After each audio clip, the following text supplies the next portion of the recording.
Je suis très heureux ce soir d'être avec vous pour parler, prêcher ou enseigner la parole de Dieu. Le sujet qu'on va développer ensemble, à mon avis, est très important. On va dire des choses importantes qui pourraient même sauver des vies. Alors, si c'est possible, j'aimerais que vous restiez avec moi du début jusqu'à la fin. Merci d'avance de votre collaboration. Je vais lire pour vous 3 petits versets dans Matthieu chapitre 18, le verset 14 et 15, et Proverbe 17, le verset 9. Matthieu chapitre 18, le verset 14 et 15. Si vous pardonnez aux hommes leurs fautes, votre Père céleste vous pardonnera aussi. Si vous ne pardonnez pas aux hommes, votre Père non plus ne pardonnera pas vos fautes. Proverbe 17, le verset 9 qui dit: celui qui couvre une faute cherche l'amour, et celui qui la rappelle dans ses discours divise les amis. Que Dieu bénisse cette portion d'écriture pour l'édification de l'âme de chacun de vous. Le titre qu'on va développer ensemble ce soir est pardonner ne veut pas dire être naïf. Pardonner, c'est difficile. Et demander pardon est aussi l'être. Une personne rancunière est toujours orgueilleuse. Et cette personne ne pardonne jamais, ne s'excuse jamais. Cette personne ne pardonne jamais les offenses. Or, le pardon qu'il faut accorder aux autres, si l'on veut être pardonné, découle de l'humilité. Car on ne peut pas aimer son prochain en le méprisant. Ça ne tient pas debout. On peut dire que quelqu'un est orgueilleux lorsqu'il se pense supérieur aux autres en raison de ses qualités, de ses accomplissements, des richesses et de sa beauté, etc. En un mot, une personne orgueilleuse est une personne qui a une haute opinion d'elle-même, qui aime se mettre en avant et n'accepte pas de se mettre en question. En un mot, c'est ce qu'on appelle un fou mégalomane. Pardonner et demander pardon sont assez complexes et difficiles pour ceux qui sont orgueilleux. Définition de l'orgueil. Selon l'apôtre Paul, il dit que l'orgueil, c'est l'idée de satisfaction personnelle, de fierté et parfois même de vantardise, c'est-à-dire pédant, prétentieux, se croit, etc. Colossiens chapitre 2, le verset 20 à 23, dit: une personne orgueilleuse cherche toujours la gloire par n'importe quelle façon, comme son maître Lucifer, qui est devenu Satan, qui veut dire adversaire, qui voulait se faire adorer à la place de Dieu. D'après les spécialistes, la rancune de l'orgueil est constituée par 3 verbes: avoir, pouvoir, avoir qui veut dire possession, et pouvoir, domination. Attention, qui est le contraire de l'autorité. L'autorité est une des qualités inhérentes de Dieu. L'autorité est de l'ordre de l'être, alors que domination est de l'ordre de l'avoir, avoir le pouvoir. Les pères de l'Église disent que l'orgueil est la mère nourricière de tous les péchés. Or, le remède pour le péché ne se trouve dans aucun ouvrage de sagesse humaine, de littérature, ni dans la philosophie humaine. Personne au monde ne peut diagnostiquer le péché. Comme disait le grand Victor Hugo, la révolution change tout, sauf le cœur humain. Notez bien, quand je parle de pardonner nos offenseurs, nos oppresseurs, je ne parle pas d'offenses mineures, c'est-à-dire une prise de bec, engueulade, échange de mots, malentendus, désaccords, divergences. C'est plus que ça. On s'entend là-dessus. Là où il y a société, il y a et il y aura toujours des désaccords. L'Église n'en est pas exemptée, au contraire, parce que chaque personne est différente l'une de l'autre. Chaque personne est unique. En plus, notre personnalité semble résulter de l'environnement dans lequel nous grandissons, tant sur le plan économique, social et géographique. Selon Marx, ce n'est pas la conscience qui détermine la vie, mais la vie qui détermine la conscience. Donc, l'homme est le produit de son milieu, c'est-à-dire son existence se déroule dans un milieu dans lequel s'épanouit, s'éduque, se développe. Tantôt, on parlait des offenses mineures. Les offenses dites offenses mineures sont plus faciles à pardonner. Mais lorsqu'on tombe dans le domaine vol, atteinte à la réputation, viol de toutes sortes, y compris l'inceste, crime, meurtre, etc., le pardon est devenu de moins en moins évident, pour ne pas dire impossible. Donc, pardonner est à la fois indispensable pour le chrétien et en même temps impossible.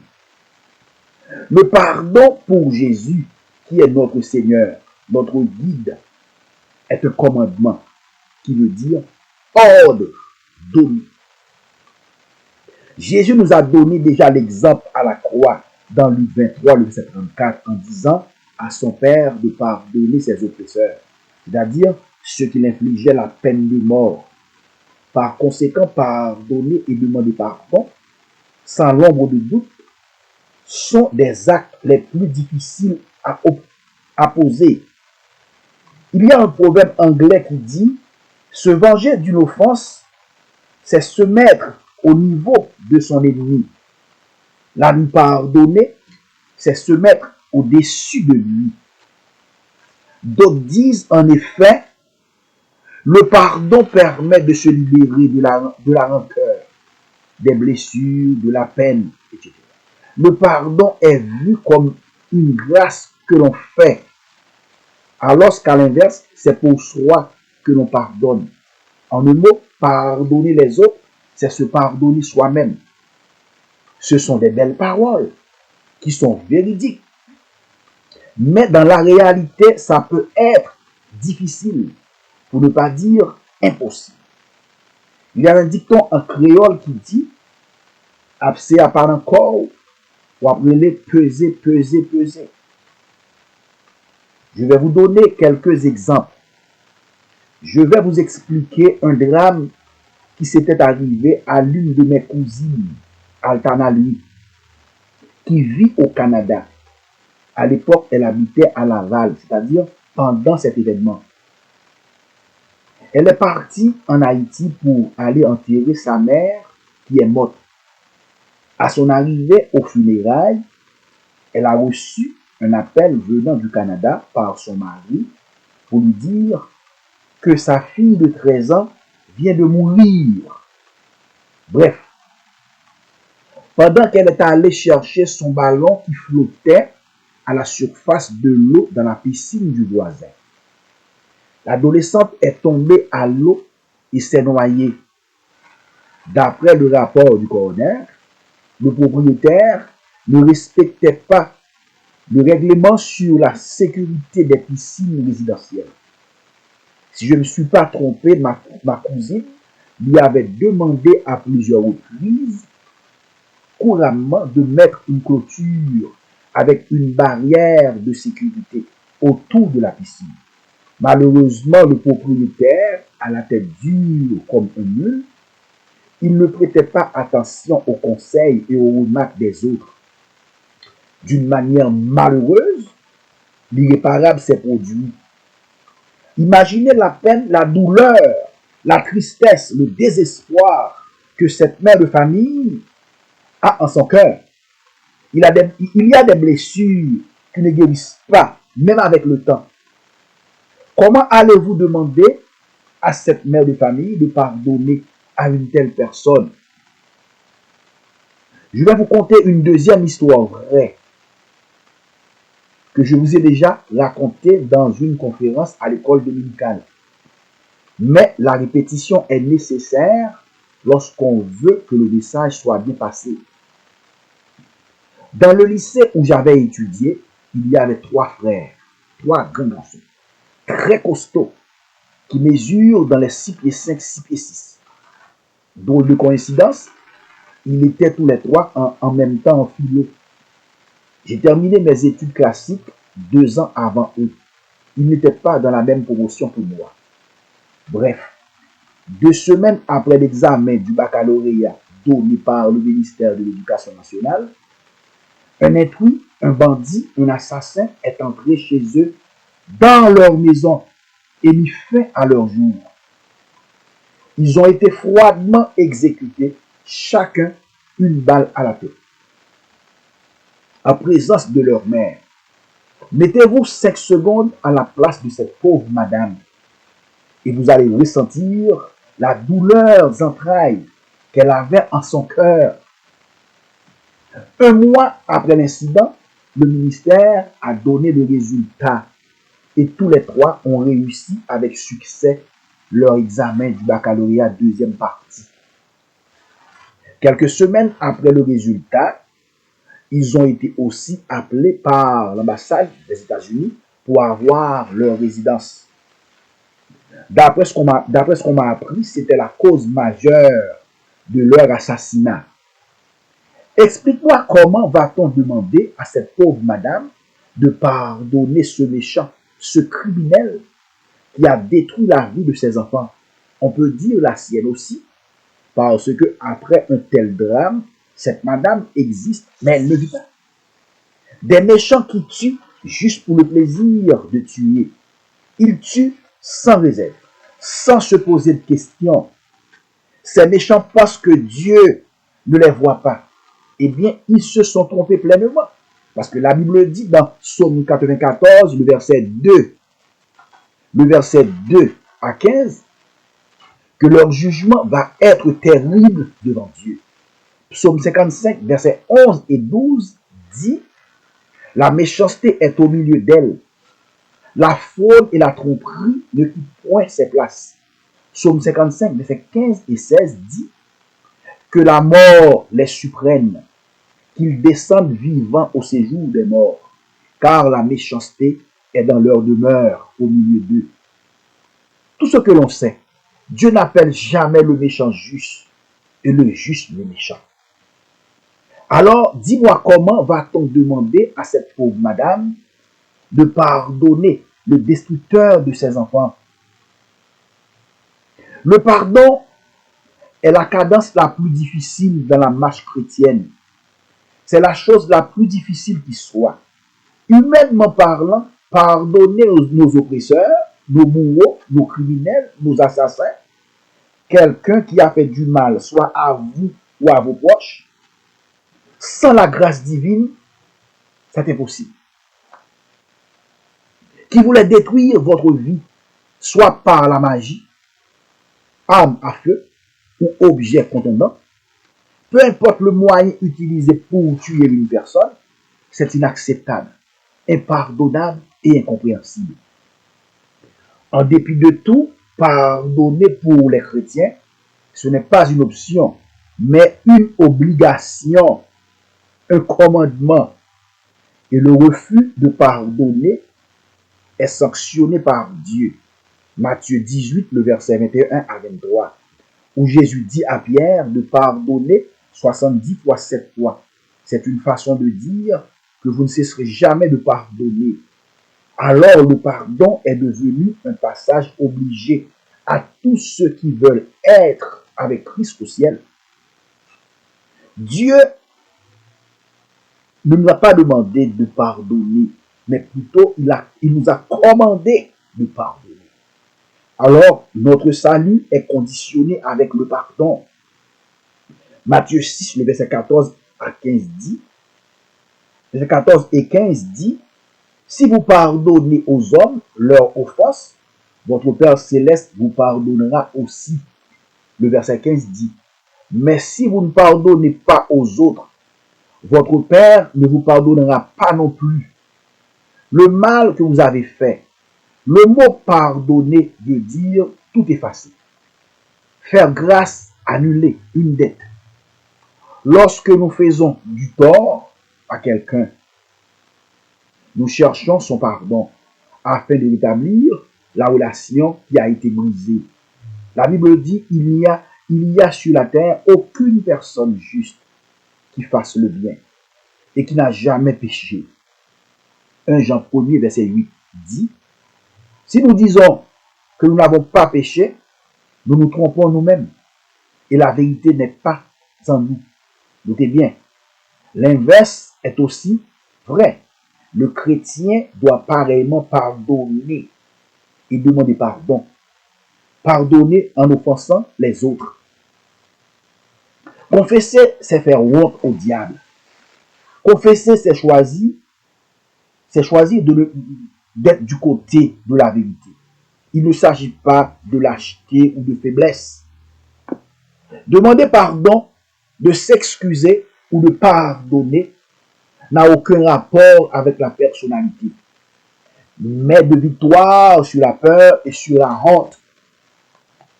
Pour ceux qui ont du mal à pardonner ou demander pardon aux autres, sachez que vous êtes un orgueilleux. Et Dieu résiste aux orgueilleux et fait grâce aux humbles.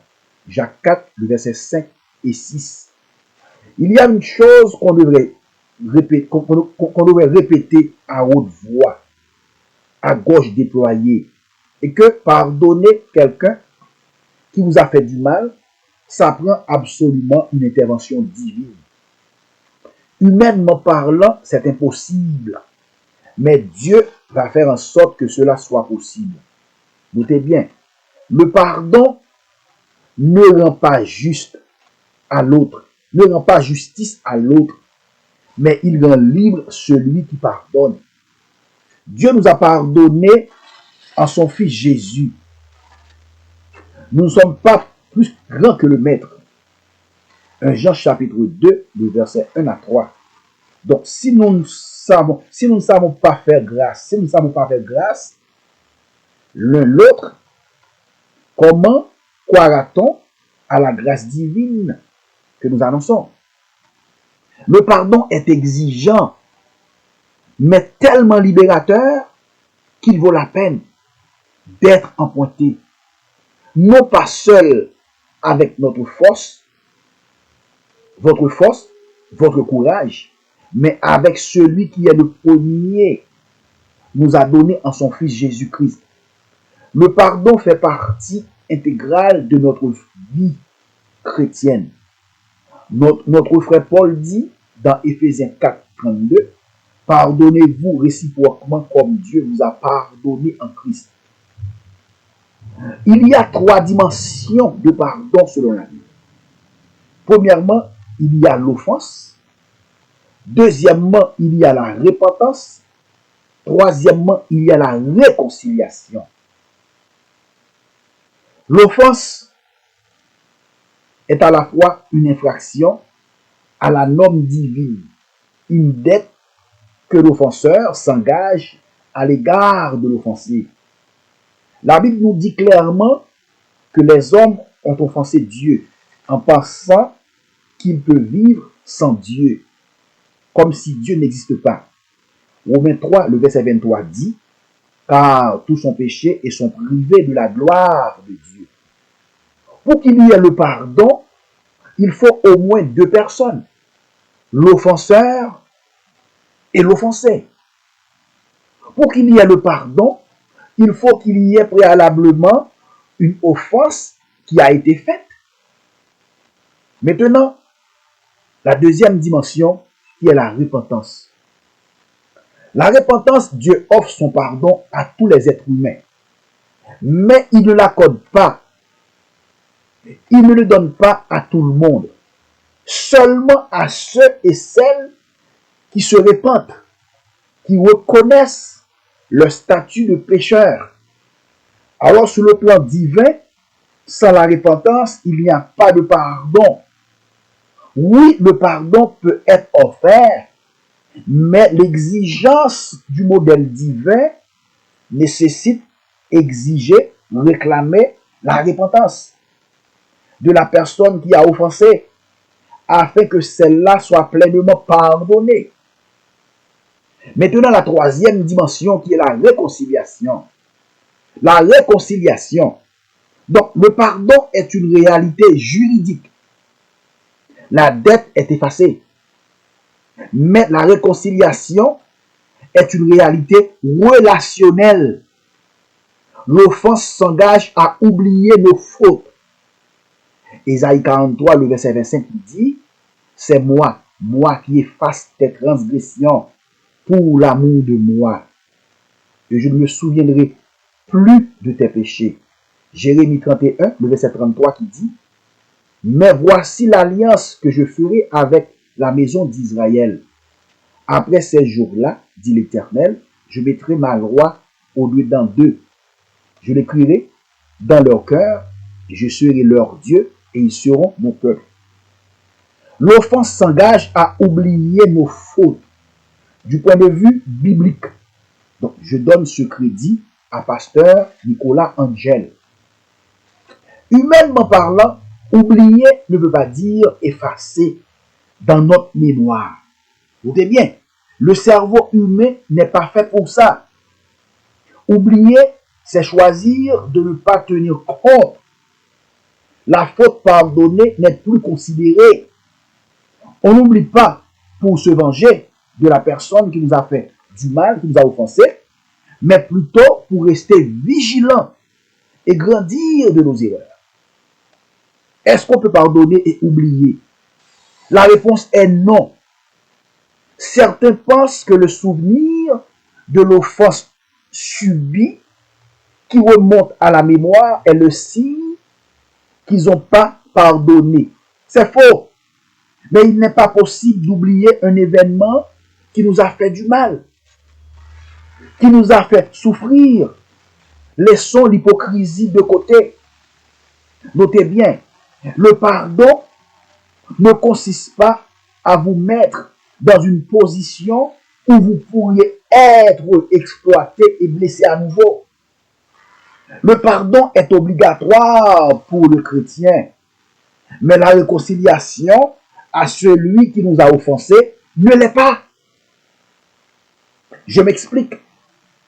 Romains 12, le verset 18 dit, s'il est possible autant que cela dépend de vous, soyez en paix avec tous les hommes, c'est-à-dire vivez en paix même avec vos ennemis. Mais être en paix ne veut pas dire être ami de tout le monde. Non, pas du tout. L'amitié, c'est plus qu'être en paix. Dans une amitié, il y a une confiance mutuelle. On peut compter l'un sur l'autre. Est-ce que pardonner veut dire garder cette personne dans votre vie? La réponse est non. Prenons par exemple le pardon que Dieu nous offre.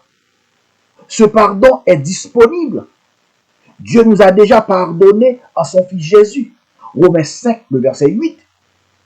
Mais pour que la relation soit rétablie entre Dieu et nous, il faut que nous acceptions le pardon qui nous est offert et que nous reconnaissions avoir mal agi. Il en va de même entre deux êtres humains. En pardonnant, vous choisissez de libérer l'autre du tort commis, même s'il ne vous a pas demandé pardon. Pardon, ainsi vous vous protégez de libérer l'amertume et de la haine.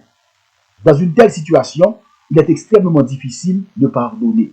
Seul l'Esprit de Dieu qui agit dans la vie du chrétien peut offrir ce pardon si la personne ne s'excuse pas. Comme dit la Bible dans Psaume 42, le verset 9, qui dit « Tourne-toi vers lui pour recevoir sa consolation et sa force. » Jésus l'a déjà fait en demandant pardon à son Père pour ceux qui l'infligeaient de la peine de mort. Luc 23, 34. Il est parfois difficile de pardonner, mais le Seigneur rend possible ce qui est difficile, ce qui est impossible.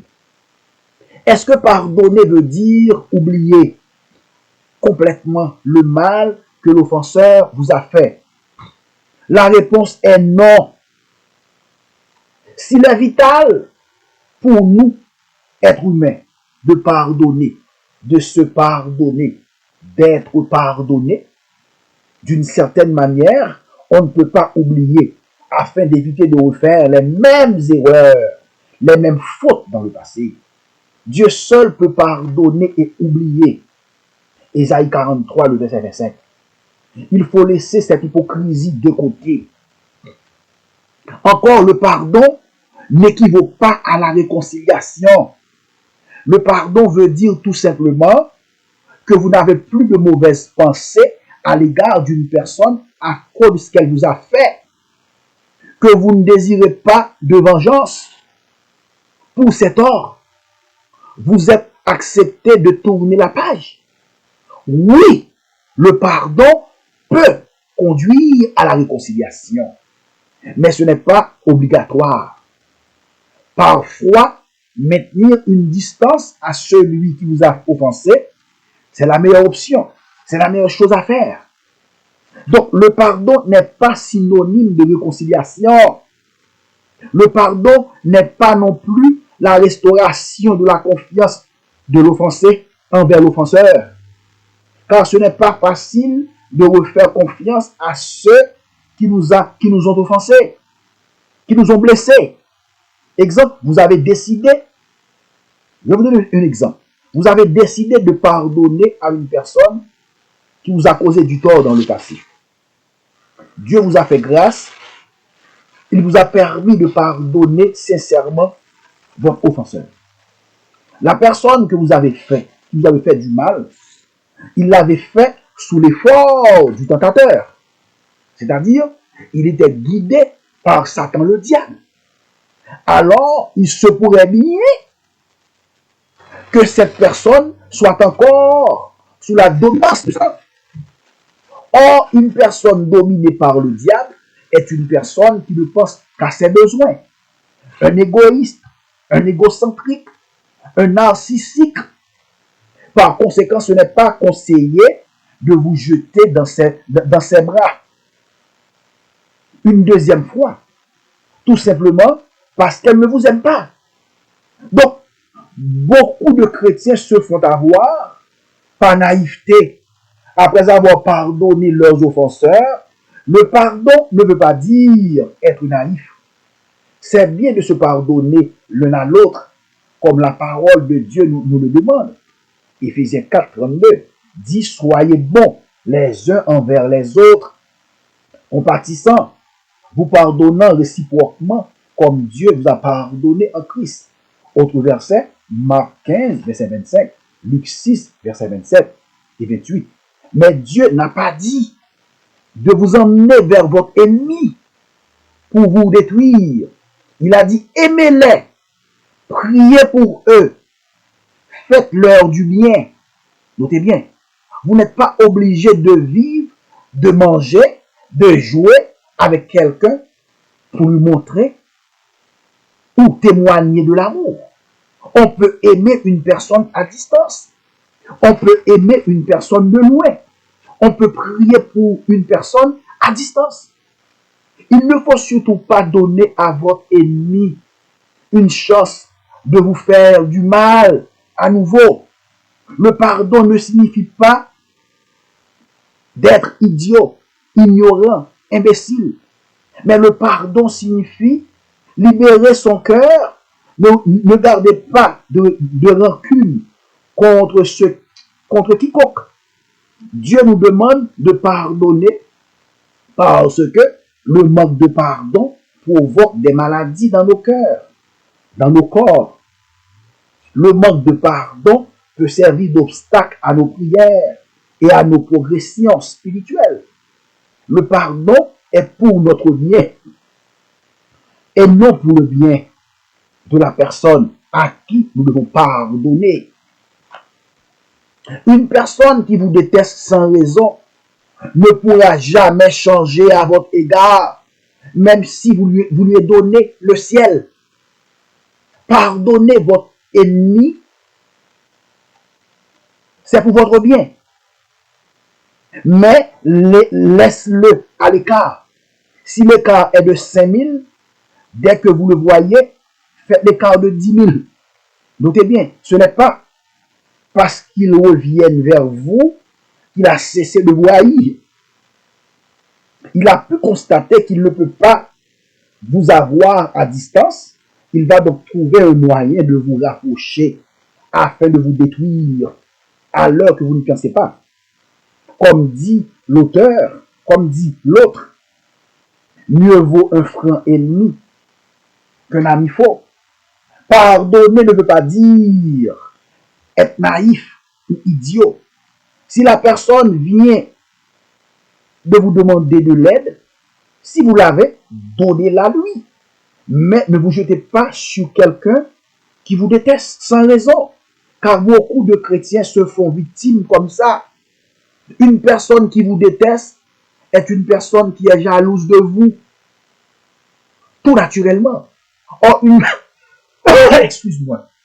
Or, une personne jalouse peut tout faire. Il n'est pas convenable de garder près de vous une personne qui est jalouse. Notez bien, une personne qui vous déteste ne peut jamais cesser de l'être, peu importe ce que vous faites pour elle. Dans ce cas, vous devez être très prudent. Ne lui en voulez pas. Ne lui haïssez pas, car elle ne sait pas ce qu'elle faisait. Libérez votre cœur de lui. Mais la prudence est de mise. La parole de Dieu dit, quiconque prétend être dans la lumière, mais déteste un frère ou une sœur, est toujours dans les ténèbres. 1 Jean chapitre 2, le verset 9. Proverbe chapitre 10, le verset 18. Celui qui cache la haine avec des lèvres menteuses répand la calomnie, est un insensé. La personne qui vous haïsse, il n'y a rien que vous puissiez faire pour elle, pour qu'elle fasse changer à votre regard. Tout chez vous lui dérange.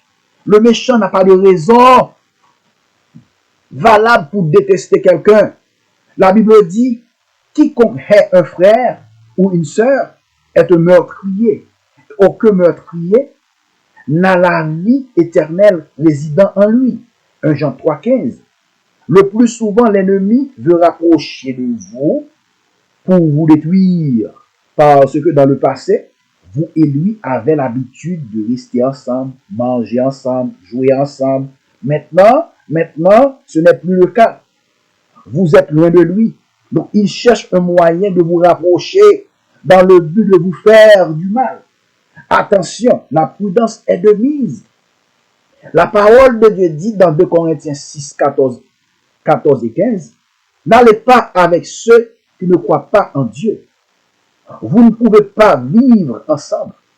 Ce qui est juste et ce qui est contraire à Dieu. Est-ce que cela va ensemble? Est-ce que la lumière va avec la nuit? Est-ce que le Christ peut être d'accord avec Satan? Est-ce que quelqu'un croyant peut aller avec celui qui ne croit pas en Dieu? La réponse est non. Dieu est le Père du pardon. Dieu n'aime pas Satan, car Dieu ne peut aimer ce qui est mauvais et impie. Tout ce que Satan incarne, Satan est l'adversaire de Dieu. 1 Pierre 5, le verset 8. Satan est le mal. Matthieu 6, le verset 13. Le père du mensonge, Jean 8, 44. En dépit de tout, malgré tout ce que Satan a fait à Dieu, malgré tout ce que Satan a fait Dieu ne le déteste jamais. Mais Dieu ne le rétablira jamais dans la position où il était. Dieu sait que Satan, le diable, est un adversaire acharné, un ennemi juré. Il déteste Dieu et sa création entière. Satan déteste que Dieu soit meilleur que lui. Donc Satan ne pourra jamais changer. Il ne peut jamais s'arrêter. Dieu est le même Dieu que Satan déteste. Dieu ne changera pas. Et Satan est le même Satan qui ne veut pas que Dieu soit meilleur que lui. Même chose avec ceux qui nous haïssent sans raison valable. Pardonnez-leur, priez pour eux, aimez-les de loin. C'est ça, le pardon. Tant que dans votre cœur, vous n'avez aucune rancune contre cette personne, le pardon est pour le bien de votre cœur. Il faut être fou seulement pour penser que votre ennemi vous demande pardon au fond de son cœur. Notez bien, vous n'êtes pas du tout obligé de prendre contact à une personne qui vous a fait du mal dans le passé, qui vous déteste. Pardonner ne veut pas dire oublier, banaliser, approuver ce qui s'est passé. Ne vous jetez jamais dans les bras d'une personne qui vous a fait du mal. Ne pensez pas que votre ennemi changera un jour à votre égard. Surtout lorsqu'on sait que c'est nocif, dangereux, fatal. On doit prendre notre distance. Autrement, c'est du suicide pur et simplement. On va conclure avec ça. Je vais vous laisser avec les paroles d'un grand penseur, un grand idéologue qui dit: faites attention à qui tu choisis comme ami. C'est pas parce que tu te sens seul que tu dois fréquenter n'importe qui. Quelqu'un qui t'aime réellement ne te ment pas, ne te trompe pas, ne te manque pas de respect. Être honnête ne t'apportera pas beaucoup d'amis, mais ça t'apportera les bons, les meilleurs. Faites attention avec les rumeurs. Tu peux détester les innocents et aimer les hypocrites. Prends toujours ton temps de bien vérifier. Prends toujours ton temps de bien vérifier. Prends toujours ton temps de bien vérifier. Sur ce, je vous laisse. Que Dieu vous bénisse. Amen.